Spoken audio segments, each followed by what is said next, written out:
Olá, turma, tudo bem com vocês? Chegando para mais uma aula da nossa disciplina. É importante que vocês estejam acompanhando o vídeo com auxílio do livro didático de vocês, que estão com o conteúdo, e depois estarem fazendo a atividade. Lembrando que a gente está na etapa final do nosso ano letivo, ou seja, no quarto bimestre. Já estamos encerrando e é importante que vocês foquem em fazer as atividades, seja elas do dia ou também as que já estão em atraso, tá certo? Então vamos lá ou bora para a aula de ciências.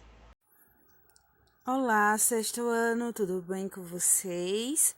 Chegando para mais uma aula da nossa disciplina e hoje a gente vai dar destaque a uma temática muito interessante e importante para a gente refletir o papel da mulher dentro da nossa sociedade, porque a mulher, ela pode desempenhar diversas funções, embora por muito tempo, né, ela tenha sido exclusa por conta de estereótipos que atribuem papéis excludentes da mulher. A mulher, a gente vai ver ao longo da nossa aula, que ela não tinha direito a estudar, apenas de aprender as atividades domésticas. E hoje a gente sabe que a mulher, ela pode fazer as atividades domésticas como ser o que ela bem entender.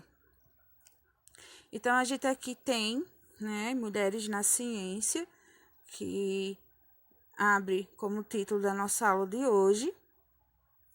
E aí a gente verifica sobre esse estereótipo que atribui papéis excludentes de homens e mulheres. Muito se fala sobre a figura do homem cientista, das conquistas do homem na ciência, e pouco se releva a participação da mulher. Por isso é necessário que a gente veja os papéis que a mulher pode ter, né, ao longo de muitos anos, os papéis atribuídos a esse gênero. Mesmo as mulheres tendo a mesma capacidade de fazer ciência, seu acesso ao conhecimento científico sempre foi dificultado quando não era deliberadamente proibido. A gente vai ver aqui, né, a tela muito famosa chamada de tela da Escola de Atenas. Ela foi pintada por Rafael Sanzio no período de 1509 a 1511, numa das paredes da sala onde o Papa Júlio II trabalhava.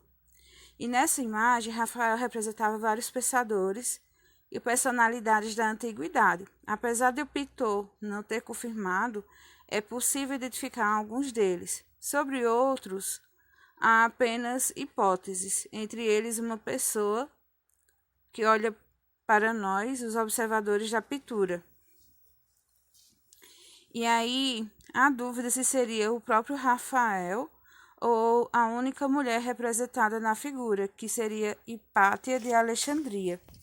Então, Hipátia de Alexandria, ela nasceu em 370 da nossa era. Ela era filha de Theon, diretor de um dos museus de Alexandria, por isso nasceu e cresceu nesse ambiente intelectual e tornou-se mestra, ensinando diversos assuntos como direito, filosofia, matemática e até mesmo astronomia.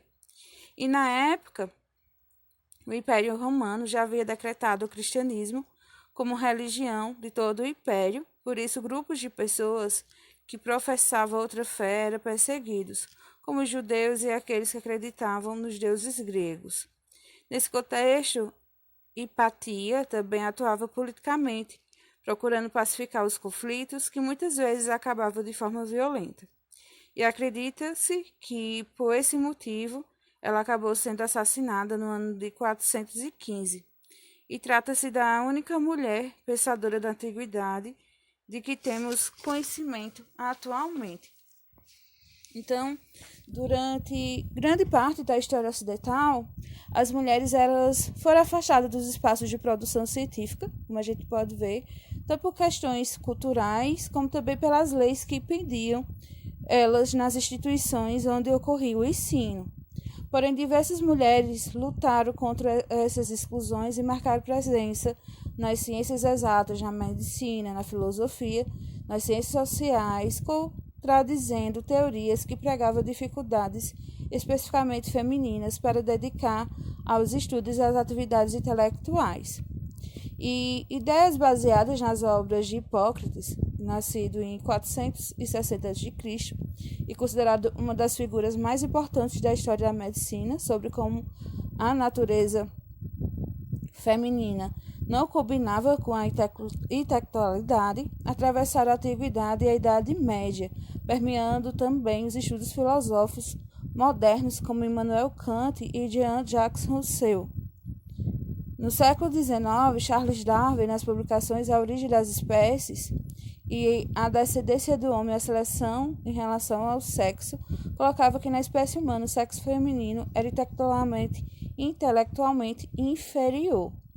E foi contrariando essas ideias e o fato de que a grande maioria das moças era iletrada até o início do século XIX, que algumas astrônomas, matemáticas, médicas, físicas e químicas marcaram o nome na história, com descobertas que contribuíram para o avanço da ciência em diversas áreas. Em Atenas, Platão seguiu a tradição pitagoriana de aceitar mulheres em suas aulas, porém as leis determinavam que as alunas deveriam se vestir como homens. Nas cidades gregas existiam médicas e cirurgiãs, mas em Atenas elas foram acusadas de realizar abortos, e uma lei passou a proibi-las de praticar medicina e ginecologia. E aí a gente tem a história, agora, para salientar, a história das mulheres cientistas no Brasil, que assim, como no Ocidente, a gente vai perceber que a educação feminina no Brasil também é marcada pela exclusão. As mulheres aqui ingressaram na escola de forma tardia, tinham a formação voltada para os cuidados do lar, e apenas no ano de 1879 o governo imperial brasileiro permitiu a entrada delas de faculdades, mas somente com a aprovação também do pai ou do marido. Ou seja, se o pai ou o marido não aprovasse, essa mulher não podia estudar no período. E aí a gente vai verificar que, em sua maioria, os pesquisadores e professores dessas instituições criadas no Brasil era formada por homens estrangeiros ou brasileiros formados no exterior. A exceção era a presença da cientista Emília Sterling, graduada na Alemanha e que veio para o Brasil em 1905 trabalhar como assistente de zoologia no Museu Emílio Goeldi, em Belém do Pará. E ela conseguiu publicar uma obra que fazia inventário a mais de 1.100 espécies de aves amazônicas.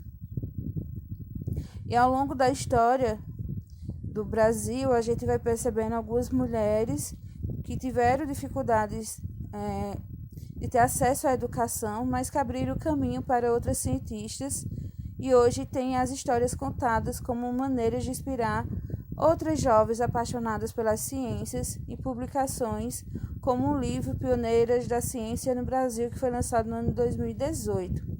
Uma delas é a bióloga paulista Berta Lutz, que vocês estão vendo aí a imagem dela apresentada na tela, cujas contribuições vão além da ciência. Nascida em 2 de agosto de 1894, foi uma das pioneiras pela luta do voto feminino no Brasil e atuou intensamente na pesquisa zoológica voltada para espécies anfíbias brasileiras. Então a gente vai perceber, no caso de Berta Lutz, que ela foi uma ativista feminina, bióloga, educadora, diplomata e também que se envolveu na política, né? Então a gente vê o papel da mulher aí sendo desempenhado com toda a intelectualidade que ela é capaz de desempenhar. E aí a gente vai ver nas nossas pesquisas, nas atividades que a gente vai fazer, o quanto de mulheres contribuíram para as ciências, né, para o avanço das ciências com grandes descobertas. Então, gente, essa foi a aula de hoje. Eu espero que vocês tenham compreendido, tenham aguçado um pouquinho também a imaginação de vocês e assim refletido sobre essa temática que é a qual a gente vai estar comentando em sala de aula também. Então, foco na atividade e se cuidem.